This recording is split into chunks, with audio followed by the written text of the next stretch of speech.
Hello, everybody. Welcome to the Tesla Life here on the 20th of May, 2020. It's a lot of 20s. 20. Yes, indeed. Um,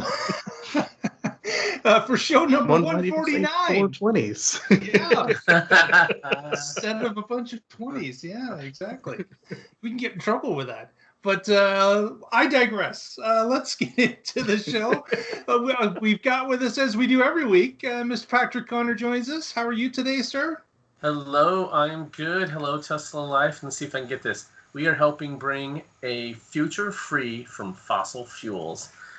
Fossil fuels and fossil fuel thinking. Yeah, we don't want any more fossil thinkers. Think about a good future, one with clean air and clean water. That's what we're looking for. Exactly.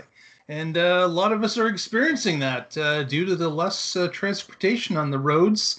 Not obviously on purpose. People are still sheltering in a number of places, although things are starting to open up now. Yeah, but you're right. This is one. It's a dark cloud, and it's serious, and people are getting sick and dying. But there are always silver linings, and that's one that we get a glimpse of how our environment could be. It actually be able to see the stars at night. How wonderful would that be? Yeah, being able to actually have a test case where you can see the results if things were cut off overnight. We certainly have been able to record that and see that, so that's certainly good.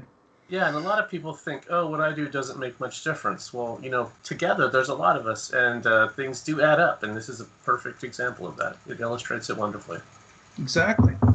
Also with us today, Mr. Casey Green joins us. How are you today, sir? Doing pretty well. Just got a software update. Can't wait to go install it. So you got the alert. I got the alert, and then I went down and tested the phone, and it pulled down another gigabyte and change, and now it's on its way into your car. Oh, it's waiting on me. That's always exciting. It's like a little Christmas every morning, yep. When you get one of those. Presents await. Exactly. Once a month.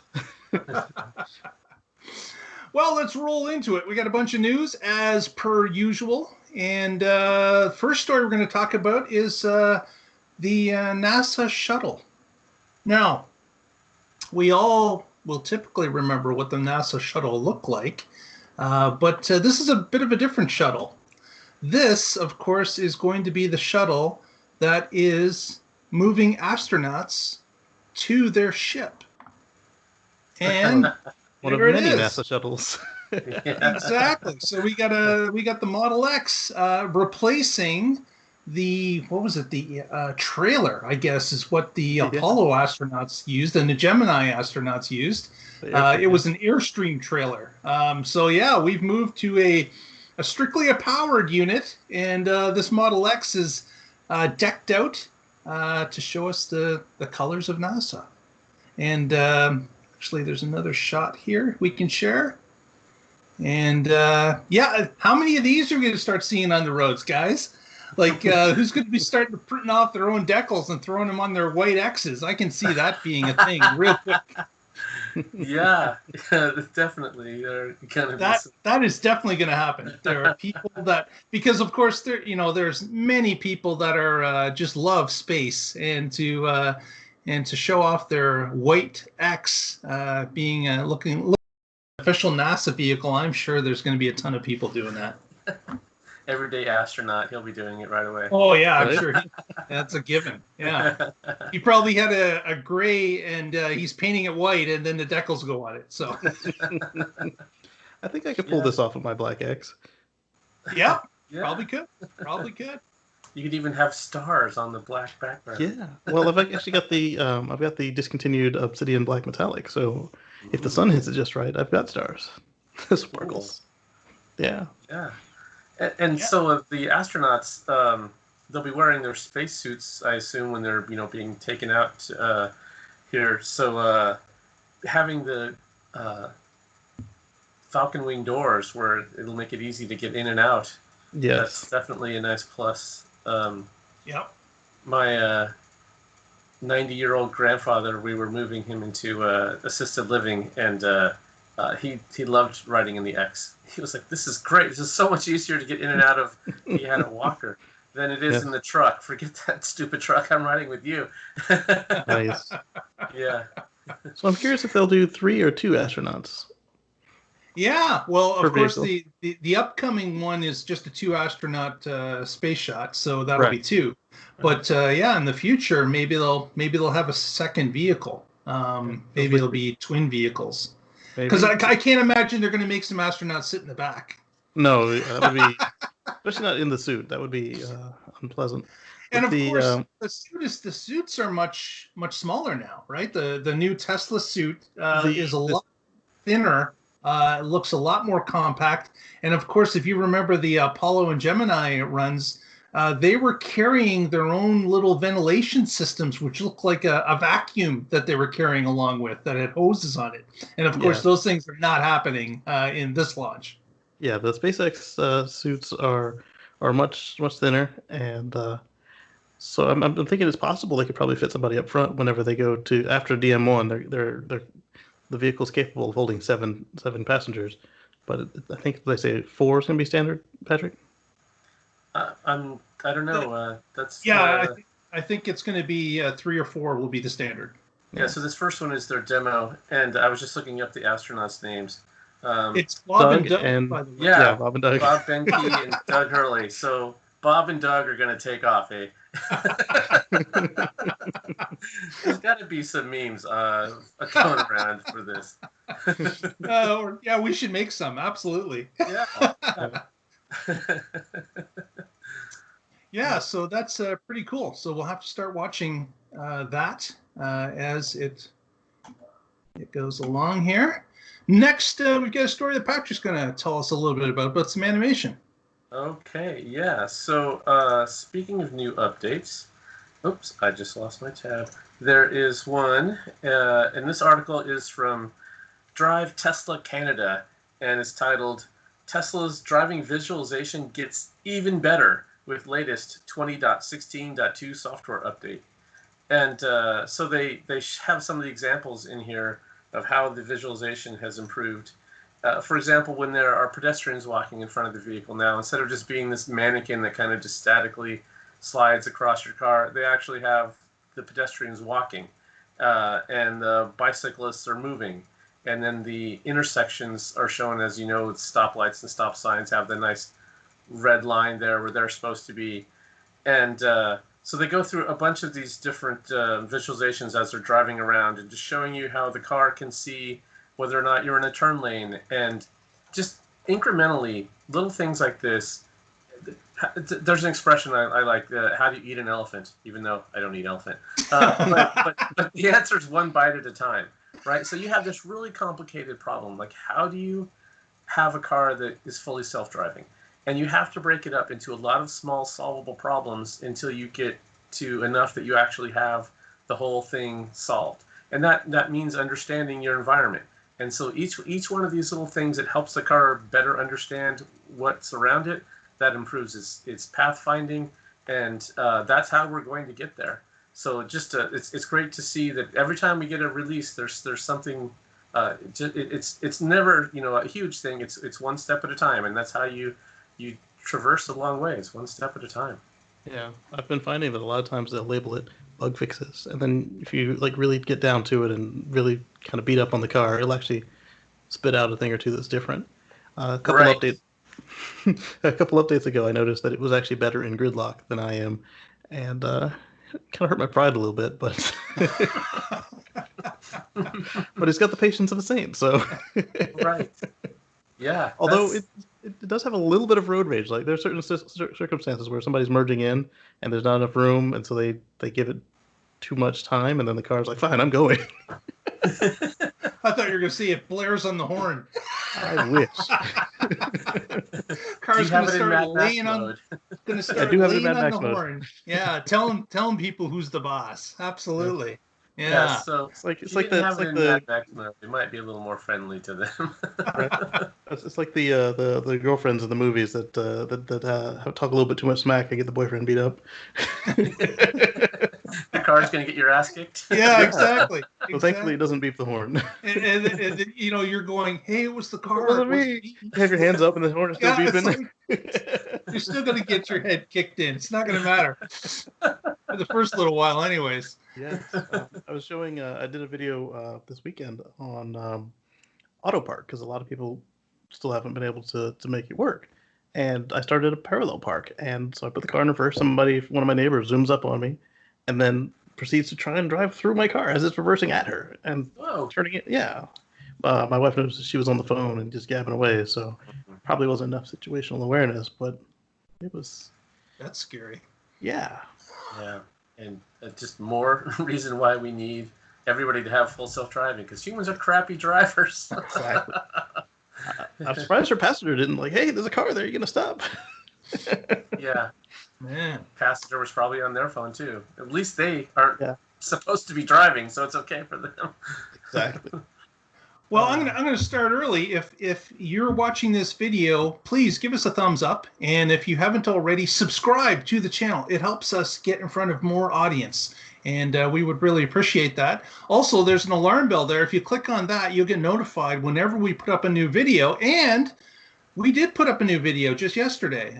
If you have interest, Mr. Tom Baudette, who is, of course, famous for his connection to the ads of Motel 6, they will leave the lights on for you. He was visited by Russell and myself, and we went through an interview where he talked about his sustainable life, his home, his solar, his geothermal, and, of course, his new Model Y. So it's about 44 minutes or so of a interview, and you can check that right out at Tesla Life today because it was posted yesterday. But of course, if you had the bell already rung, you would have known. So yep, I did. I watched it yesterday. It was a great interview. I was in the middle of work and it came on. I was like, "Oh, we'll put this in the background." Yeah, and it was a really cool interview. I really liked this story about how he'd ordered an X, and then he was talking to his family about it, and he said, "Oh, this new car is going to be so great." And his wife was like, "What new car?" And it was like, "The one we just ordered an hour ago, and I talked to you about it." And she was like, "Oh, I thought you were just yammering like you always do. I wasn't paying attention." And how his kids would be mortified with gull wing doors, so that he had to cancel his order. He couldn't. Right. He couldn't go through with it because no one would have driven with him apparently. So the Y was the solution to that, and now they're very happy with that one instead. Exactly. Yeah. Well, our next story is a bit of an update that we have been following now for quite some time. Of course, the Boring Company has been drilling tunnels in Las Vegas to complete their convention center loop. 2 tunnels now have been completed. The digging is done. So they've got 2 tunnels done. And what was interesting about this story from The Verge was that they actually, the person in charge of it from the Las Vegas convention side of things, he talked a little bit about what is going to be in the tunnels, which was our big question. What are they going to put in those tunnels to move 4,000 people an hour back and forth? And he basically came back with the one we thought of, certainly. They're going to be running the Model X and the Model 3 and the Model Y through the tunnel, apparently. So they'll be using a variety of Tesla vehicles that they already have. And then he said there's also a tram-like vehicle based on the Model 3's drivetrain that's going to hold somewhere between 14 and 16 people. We called it Disney Tram. Yeah, exactly. So he mentioned there is going to be a tram using the Model 3, I guess, drivetrain, and it's going to be. Now, he didn't say there was actually, cars behind the car, as we know the Disney tram is, but he called it a tram. So we don't know if this is a single vehicle or a vehicle with a trailer. I would think the easiest way to do it would be to have a trailer. That would just be the easiest way to do it. But we're not sure as to that. And why are some vehicles being used and then a tram? So, if CES goes and happens when it's supposed to, which is next January, then, I imagine we'll see probably X's and Y's and 3s will probably be the standard thing. But 20 videos on it. Right. But it'll be Yeah. interesting to see if they start to test this vehicle as well, this new vehicle that's supposed to be moving 16 people. I'm curious why it needs a motor of its own. I mean, because when I ride the parking lot tram at Disney, it's got a old airport, what do you call it, the pusher? Yep. Or the luggage truck, whichever one of those tractors. And, Right. And then it's got a bunch of not empty, but unpowered articulated trailers. Yeah. The Model X can tow 5,000 pounds. The Model 3 can tow 3,500 pounds. We've seen them tow muck cars and airplanes with it, so if they own the vehicles, just rate them a little bit out of spec, and then put 3 or 4 of the tram cars behind it with no motors, just brakes, and drag them behind a Model 3, Model Y, Model X. Yeah. Mm-hmm. And that makes the most sense because they have the vehicles. They don't have to, all they're basically doing is fabricating or purchasing the trailers. Yeah. So we'll have to see if CES goes off without a hitch. That will be in January. And we'll see what the solution is. Because now, of course, they're turning their attention to the one subterranean station, and then the 2 stations on the end are above ground. So now they're working on the 3 different stations, 2 above and 1 below. So we'll see as that goes along if we get some updates of pictures and photographs as that moves along. I'm sure we will. We're approaching we're approaching the end of a quarter, and the airline industry is hurting right now. We might be able to get a couple trams from the airport. That's true. Make their order numbers look a little better, and then A couple? A couple thousand. Yeah, but if they want to move thousands of people an hour, you can't have them messing with car doors and stuff. Yeah. That's not going to fly. Just like an Uber, somebody's gonna slam your door too hard, break a window. Yeah, exactly. Yeah, so they're going to have to do something else if they really want to move people in mass. Yeah. So we will watch for that, but that's a little bit more of the answer than what we had previously. So that was good. Also, Battery Day, which of course we're all waiting for because there's so many questions to be answered about Battery Day. Elon indicated that it's been pushed back. So it's not going to be about the 3rd week of May. It's going to be pushed into June now. And he did that because he wants us to be able to experience it in person. The show is part of it. He is saying that he needs an audience, is what he's basically saying. Is that and he talked about that there may be 2 facets of Battery Day. There may be an online portion, and then there may be a live portion. So I really believe that he could have done it without the audience because he has a worldwide audience watching. If he needs a few employees in the room to clap and cheer, I'm sure that could be arranged. But there's a ton of people that are interested in this, and I was kind of disappointed. It's been pushed off a little bit again, but it may combine into other things and other announcements that we'll get into later in our podcast today. But what's kind of interesting here also with Battery Day being pushed back is that the historian in Tesla4Tesla had indicated that part of the Battery Day festivities may be the announcement that the Tesla battery pack will now go under the $100 kilowatt hour mark, which of course a lot of people have said that is the parity with gas cars, is the $100 per kilowatt hour. And of course going under it accelerates EVs because they become actually cheaper than the gasoline equivalent. So that's one of the things, and we've got some other things that we're going to discuss as well as we move along. That would certainly explain how Cybertruck can be the cost of a Model Y with 2 times the battery of my P100D. Right, yeah. And we've even said that those numbers really look like there's a breakthrough. Yeah. And that they're certainly expecting by the time that vehicle comes out to have that at a much more manageable price. And that's just awesome because there are a few of us who are doing this because we care about either the performance or the environment or the technology or whatever, and all those are great reasons, and that any reason you want to come join the tent, you're welcome to. But if it's more affordable, that's going to bring in a whole lot of people, and then they'll be like, yeah. Emissions, whatever. I get this cool vehicle at a good price. That's what I'm interested in. So that's awesome. I'm curious though. Once the Cybertruck comes out, do the other models drop in price, or do they drop in price before it comes out? Oh yeah, I think that Do they're they stay going the to same? drop in price along the way as they always do, incrementally as they make improvements. Well, that's true. Yeah, the Model X Performance is now 25 grand cheaper than you could have bought at the time I was buying. Right. Yeah, and for the same amount of money that I spent in 2016, I could get a lot better Tesla today. So so they do keep coming down, and that was one nice thing when the incentives went away, is that they were able to lower the prices.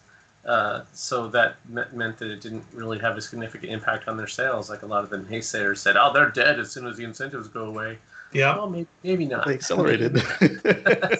Exactly. Yeah. And as we've also seen is that Tesla tended to add additional packages to the S and the X as standard, so that there were those options started to disappear and they became part of the basic package. So you were getting more value for roughly the same price or a little bit less as time went along. Yeah. But they were going up and down. So like we always say, if you see the one you like, grab it. Yeah, jump in. Jump. When you see that platform ahead of you, you can make the jump. Do it. Because you never know if they're going to line up to what you're expecting again. Yeah, say they come out with a new one tomorrow and you like the one today, but you find out that the one tomorrow, say you're in the S and X, they might delete the heated steering wheel for all we know. Right. That might be your thing. And now you've got one that doesn't have the one thing you were looking for. I am hoping heated steering wheel in the 3. See? I want a heated steering wheel in the 3. What are you, in Canada or something? Bingo. Bingo. Yeah, so another thing that may come into play here with Battery Day, of course, is we've been talking about the Cybertruck, where it's going to be built. There have been reports now, actually from a few different outlets. This one was from Electric, but a number of different news outlets have indicated that Tesla's team has been in and around the Austin, Texas area, and there's even rumors that a piece of land may have already been selected, just somewhere on the outskirts of Austin. And there's a ton of available land on the outskirts of Austin. There's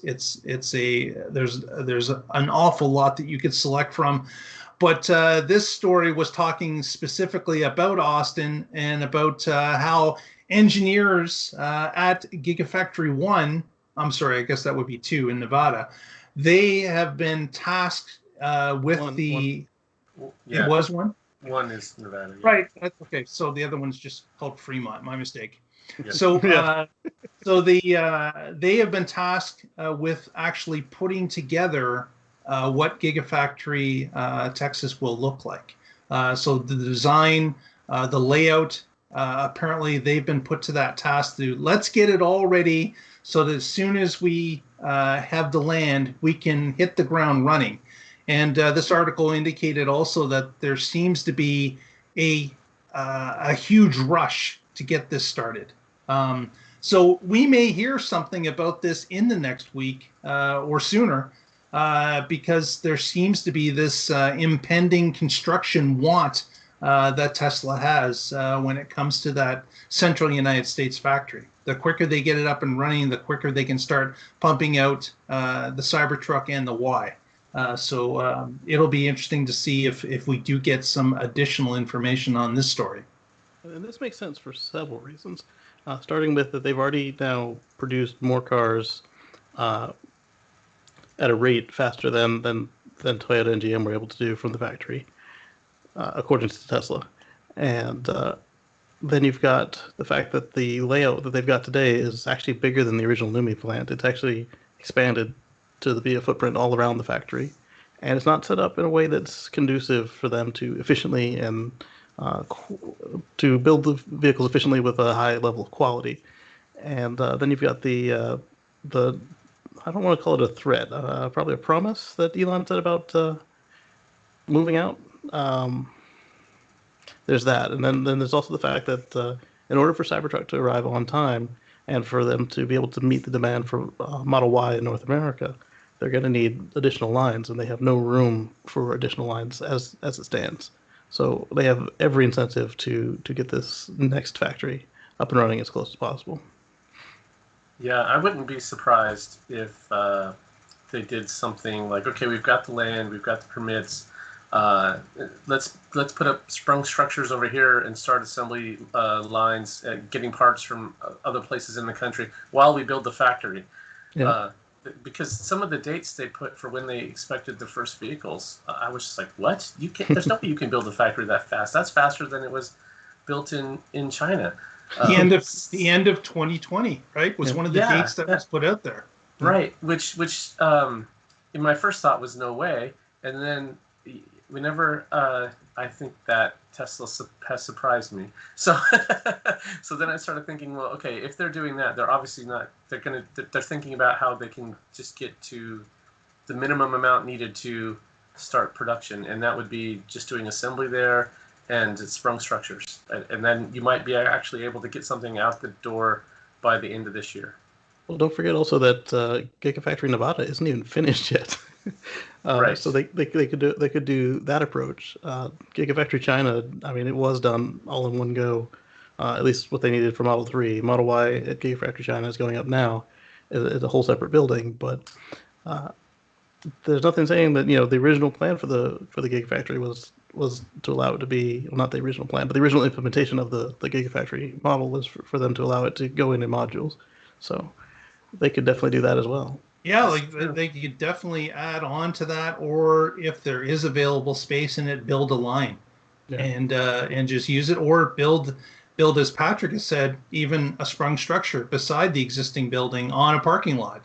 They're not fearful of sprung structures. No, not at all. Fremont is full of them. They've been really SpaceX successful. them. So it makes a lot of sense to be able to do that in a fast way. Yeah. Mm-hmm. Yeah. Well, speaking of Gigafactory Nevada, I just a quick aside.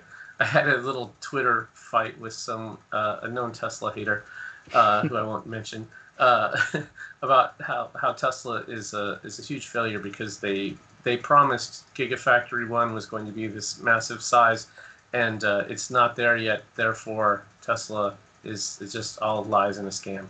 But the whole thing with that is that Gigafactory Nevada is already exceeding its promised output. Right. Yes. 1/3 and that's completion. What I said. Yeah. Let's look at what they've achieved from what they have. Look at how they've released. They've made a million vehicles. They've put out power walls, power packs, and now they're doing mega packs, all with batteries that. Sure, they have battery partners, but a significant portion of those have come out of this factory, and now we haven't heard what's going to happen in Battery Day yet, but if they've found ways to do the dry electrodes, then they can massively decrease the footprint needed because you don't have to have this space where you can dry things for 6 weeks. So they might be able to do a whole lot more with a whole lot less space. And yeah, so what? It's not the footprint that they said it would be initially, as long as it achieves the results they needed. That's what matters.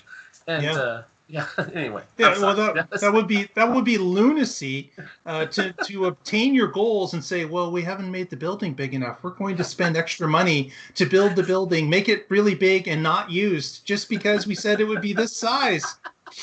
Right. I think what we'll see is. Can you imagine shareholders hearing that? They would flip their lids. What I imagine will happen next is we'll see a Battery Day, and then obviously whatever leads up to it, and then once they know what they need, then we'll see them fill out the rest of the factory, put in brand new lines with the new technology, and then they'll go back and rip out the old one or retrofit it to do the new product. And then we might see something either approaching or exceeding what they originally promised us as far as footprint. Right. Yeah. And one thing they learned, they built that one in the middle of nowhere. And you'll notice that now they're building them near big cities that have universities and enough people to hire. And it's hard to get people to move to Sparks, Nevada. But if you're outside of Austin, great. If you're outside of Berlin, easy. So that might be another thing. Was okay. Well, we could build this, but geez, we've hired everybody around here, and good luck getting anybody else. Yeah, getting people to move out of civilization or take over an hour commute each way is it's a tough sell. It can be done, but if you put it near your workforce, it's gonna give you better results. Yeah, absolutely. Yeah. So next, since we're talking about builds all over the place, let's move on to Germany, and I'm going to share this photo of what's going on in Germany now. And this, of course, is the first pile driver that has arrived on site in Germany. What you don't get to see is the rail line that's out of the picture and has been delivering dozens of cars of gravel. And you can see the gravel road at the base of this picture as they're starting to build the access and internal roads of this new plant. Why I'm showing the pile drivers, a couple things. We've also had an interview with another, I guess, Tesla skeptic, you would call it, that indicated that we would never see groundbreaking in Berlin. So we're going to keep our eyes on this pretty closely because I think we may have to send some picture proof to a certain skeptic that believes that the ground is never going to be broken in Germany for some reason. Yes, because Tesla is a Chinese company. Yeah.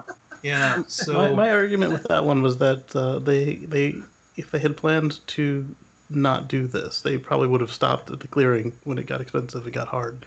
But they continued to jump through those hoops, and they got all the approvals. They dealt with all the endangered species. They dealt with moving the ant colonies and the bats and the birds and the reptile mating season. And it was, I didn't see them giving up on this. I did see them a lot of hurdles if their plan was to do nothing. Right. I did see that there was a possibility that they might have let it sit and taken longer to do what they said they were going to do. I mean, when you look around what's going on in the world right now, they would be forgiven to take their time and slow walk this, but they kept on going. Yep, because there is only one speed for Tesla, and it seems to be about 2 steps in front of everyone else. They're running fast and they're running hard, and it hasn't changed even in this health crisis. Yeah. Okay, next story we wanted to touch upon was that Panasonic recently reported their quarter, and a little bit of surprise for their shareholders was that the only silver lining in their financial reporting happened to be batteries produced at Tesla Gigafactory 1. So this is indicating that the volume that Panasonic had expected to happen has been surpassed a bit anyways, and that the volume is ramping up. So that is a good sign for Panasonic. It certainly helps their shareholders. But what is really nice to see is that means that the Tesla's buying more batteries. That means that more battery packs are going out. That means that more packs are being put together and into different products. We don't know, the actual breakout, but certainly that's power walls and cars that is happening here. So with that information, Tesla apparently now is in some expansion talk with Panasonic based on them now ramping up or asking more to be ramped up for. So as we talked about Gigafactory 1 and its current size, this may also play into it that, Panasonic may require some additional space too. Who knows? Yep. These discussions are ongoing, and hopefully we will see that the demand continues to grow and Panasonic can step up to the plate and produce, this increasing volume that's required. Yeah. What we keep hearing from Tesla is that they are battery constrained. They don't have enough cells. We need more cells. Give us more cells. We're going to buy them from wherever. And this shows that. And what's amusing to me is that 6 months and a year ago at this site, Panasonic was complaining publicly about the site. And now this is the only thing keeping them out of unprofitability. Right. This is what's pushing them over. So good to see. I guess we'll see if that continues into the next quarter as well. or if we get some announcements, maybe part of Battery Day, that Gigafactory 1 is going to be increasing their orders or whatever. Obviously, Tesla now has a few battery groups they can pull from, whereas before it was strictly Panasonic. And you know what? Maybe that's brought Panasonic to their A game, because they're starting to see, well, they've signed a deal with Cattle, they've signed a deal with LG, they've signed a deal with Samsung, and now they're even talking about making their own. Yeah. So maybe we've got to pull our A game in, so we can be the standard default supplier and continue to be so. So right now they're the Panasonic exclusive cells, the ones made in Japan, are only going in the legacy cars, and they're gonna have to bring more to the table if they want to be in future products, and this is what it appears they're doing. Yeah. And that dovetails into our next story, which comes from Tasmanian, where they've indicated that there is some, leaks or rumors about Tesla's next battery being labeled under the code name of Roadrunner. That they are building a new battery that in this case is still cylindrical, but is even larger than the 2170. And I'm not surprised by that, just by the sheer fact that the 2170 has been so successful over the 18650 that I am sure that many people were grasping at, well, if we can make it 2170, why can't we make it a 5070 or something along that line? So yeah, this talks about a new project called Roadrunner that has been started, and this could be, of course, with new technology, not necessarily the same architecture as the current one. This may be with less cobalt. We don't know the details. Obviously, Tesla's not sharing this type of information. These are leaks or pieces of information that people have gathered through inside sources. So the story, of course, will be in our links below. You can certainly go through it and read all about it, but I did find it interesting that these new cell designs are indicating that they're much larger than a 2170. Yeah, and there's a few hints that I think help make that possible. The first one, the easier one, is the tabless design. So once you've gone to tabless, the electrons don't have to flow as far, because it's always just up or down within the case instead of all the way through the winding. And if you have a larger jelly roll, that would have been a lot farther distance for the electrons to travel, meaning more heat. And so tabless helps. Now you can have a larger jelly roll without having as much impedance. So that's one obvious one.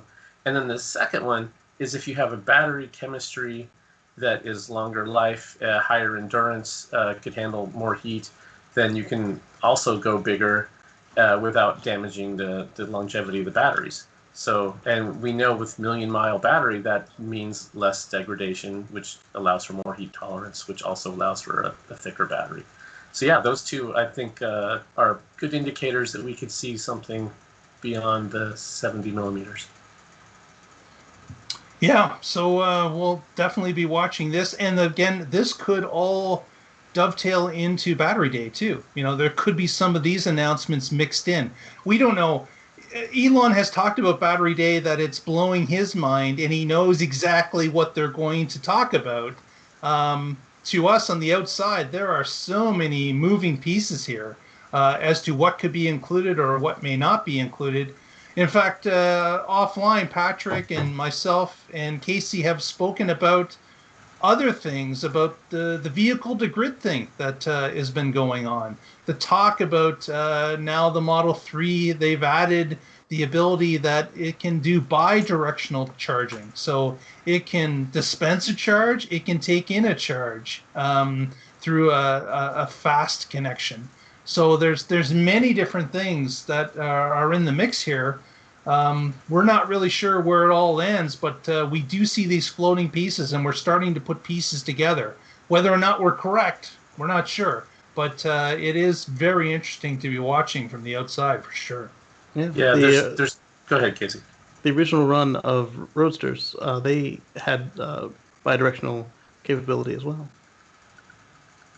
Yeah, there's two big problems with bidirectional. One is battery degradation, and if you're cycling the batteries for that, that's less longevity for the car. But if you have a million-mile battery, not a problem. Exactly. And then two is regulations. They're crazy and complicated, and feed-ins and anti-islanding and blah blah blah.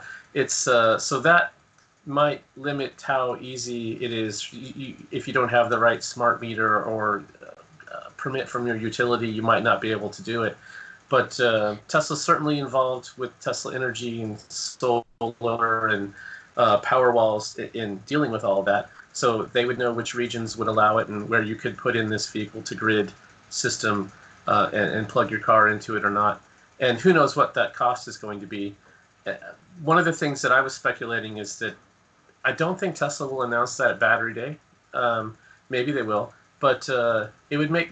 Battery Day, I think, would be focused on the battery technology. And then after that battery technology is in their vehicles and they've put out, several... maybe 100,000 of them. Now they actually have a market for a vehicle-to-grid product, and I think that's when they would announce that. But who knows? Yeah, the latest version of the Tesla Energy Gateway, it looks like a little mini Powerwall, and they could make that a requirement. Hey, you need to have a Tesla Energy Gateway so we know that your structure is meeting the requirements on the residential side, and then. Once your car plugs in, it could dispatch to the same, either talk directly to since they all have their own internet connection, or they could talk through the mothership, and as long as the signal matches, that would be something nice. But like you said, you wouldn't want to do it to the standard battery. You'd want to wait till you have the unlimited battery to do that. Yeah, because they aren't cheap. Because they could be charging and discharging multiple times a day. Yeah. So you certainly wouldn't want your car with your standard battery doing basically 3 or 4 times the mileage that you're used to, and of course you being on the hook for the warranty. Certainly that would not be something. So having a stronger battery. Also, the other couple things to keep in mind: people talk about Tesla power walls in their homes. Keep in mind, a long-range Model 3 is basically 5.5 Powerwalls. Yep. So it is a huge amount of energy storage that is in that car, and is typically, depending on your case, it's untapped for a lot of the time that you have the car. If we look at that, most cars sit in their driveways or parking spots over 90% of their time. There's a huge amount of time that they could be utilized to be basically making money. And of course, the other thing I wanted to throw in is the Tesla Auto Bidder software that they've now are massaging. They're now applying for a utility status in the United Kingdom. So all these things are little pieces that are starting to come together. It's interesting to see all this happening all at once. Yeah, the long-range legacy cars are sitting on about 7 Powerwalls. Mm-hmm. And, so for every... Oh, yeah, go ahead. I'm sorry. So when you add the full self-drive promise with the auto taxi, and then you add in the auto bidder, then you can start to see how the promise of the car paying for itself and then turning a modest profit is a possibility. Yeah, I can even see people looking at that and saying, I would upgrade my battery. I would. If I could participate in this payback, it may make financial sense to upgrade a battery. And of course, if the Terra factory is going to be pushing out that many batteries, 10 times what's going out now, that's going to knock down the price even further. So in our beginning story, when we're saying it's under 100, it may be under 80, it may be under 70 as time goes along and volumes pick up. So that is all going to propel everyone faster and cheaper as time goes along. That does also bring up. Go ahead. So when people look at Tesla and then they say they're a car company and I don't see this valuation, they don't make anywhere near as many cars as Ford. Obviously, this is overvalued crazy. It's because they're not just a car company. They're a technology, energy company, and doing things that no one else is doing. Yeah, your power company used to sell you light bulbs, your refrigerator. This is nothing different than that old model. It used to be GE sold you everything, right? It was absolutely everything that used their electricity. Yeah. Mm-hmm. But this also brings back the discussion of battery leasing again, because if it does put wear on the battery, but Tesla owns it, but it does last longer, and they're paying you for your electricity and your use of your car, your time that the car is idle because you're not letting it move while it's participating.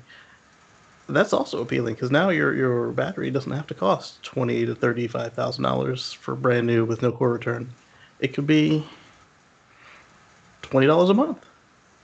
Yeah, that's a great idea. Yeah. Well, we'll just have to wait. We're certainly here at the Tesla Life. We'll be watching, and you should be watching too. If you haven't already, please give us a thumbs up, subscribe, ring that bell, follow us on Twitter at the Tesla Life for updates throughout the week. Last story of the week, it's kind of interesting, is the have you guys ever heard of the Golden Digger? I had not until today. In Tulsa, Oklahoma. There you go. Patrick knows of him. 70-foot oil worker or whatever. An oil worker, exactly. Yeah, it's the third largest statue in the United States. Here we go. Here's a photo of the golden oil worker, but he's been modified as of this morning. They have put a mask on him to show it looks more like a human face. And of course, he's got the Tesla logos all over him. So this is just in downtown Tulsa, Oklahoma. And apparently beside him, or what he's leaning on, is an oil derrick, or the top of an oil well. And this is Tulsa's, I guess, hello to Elon Musk to say, hey, look at us. We've got the space. We want you here. We'll even paint our biggest monument to look like you and to wear your logo. How funny that it's an oil worker, though. I think the people who built that in the 60s would be really upset if they saw this electric car logo all over their giant oil worker. Exactly. So yeah, that was a surprise. But of course, Tulsa's watching all this news as well, and they have seen the rumors about Austin, and they've probably, because this happened just over the last couple days. Apparently, the city got together and said, we got to do something big. We got to do it now. And they said, yeah, let's revamp the oil worker to make him look like a Tesla logo. And push that out in a couple days. And it was funny that there are a few news reports that you can even look up if you search on Twitter or search on the internet. And the local television stations are just going bananas over this because, as Patrick mentioned, they're all coming up with, well, isn't that an oil worker? And you're putting an electric car manufacturer logo on him?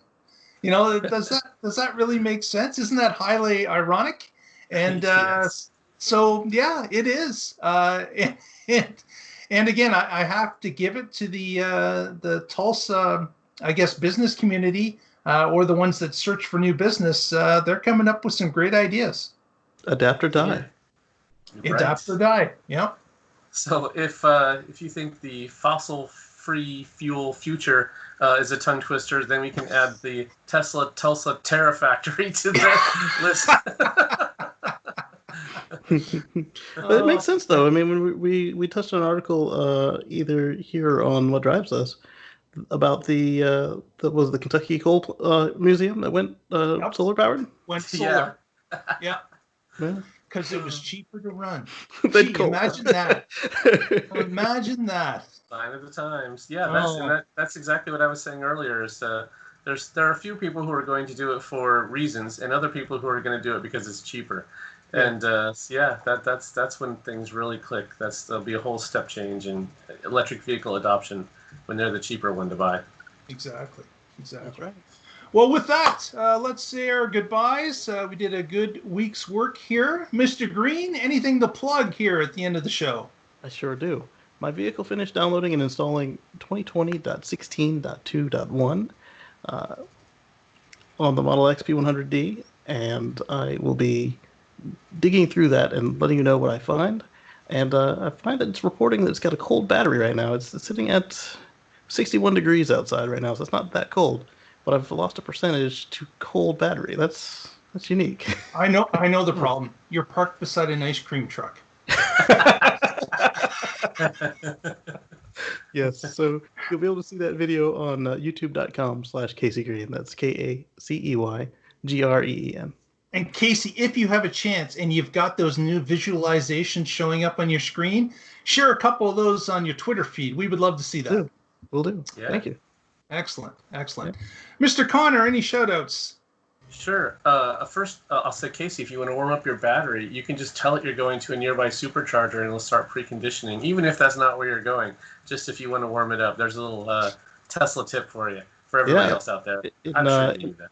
In my logs, you can actually see a bunch of trips where it's already just turned on the heater, either A, because it was the middle of winter, or B, because I had a supercharger set as my destination. It's pretty cool because I don't know how they did it, but now even when it's at a station where the marker is in the wrong place, as soon as I get to the part where I'm reversing into the stall, you hear the pumps kick up and the fans. It's like, you know what I'm doing. Yeah, they're not dumb. They figured it out. Yeah. Cool. All right, so I'll give my usual shout out to the Oregon Electric Vehicle Association. We are now going to be doing online meetings, so you can, what is the phrase? Physically distance while socially gather. That's the way to do it. So you can find us at oeva.org, and we're on Facebook and Twitter, so you can check us out on the social media. There you go. Yeah, if can anyone join in a meeting, Patrick, or do you have to be in Oregon? You don't have to be in Oregon, but and you don't even have to be paying dues. But you do have to be on our mailing list because we're using passwords because there's been too many Zoom bombs floating around. Yes. Yeah.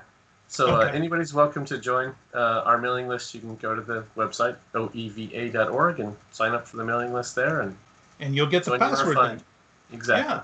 Very good. Well, with that, we want to wish everyone a safe and productive week, and we will see you next week and find out what's going on in the Tesla life. Thanks, Lee Moon. Absolutely. Have yourselves a great week. Stay safe. Stay charged.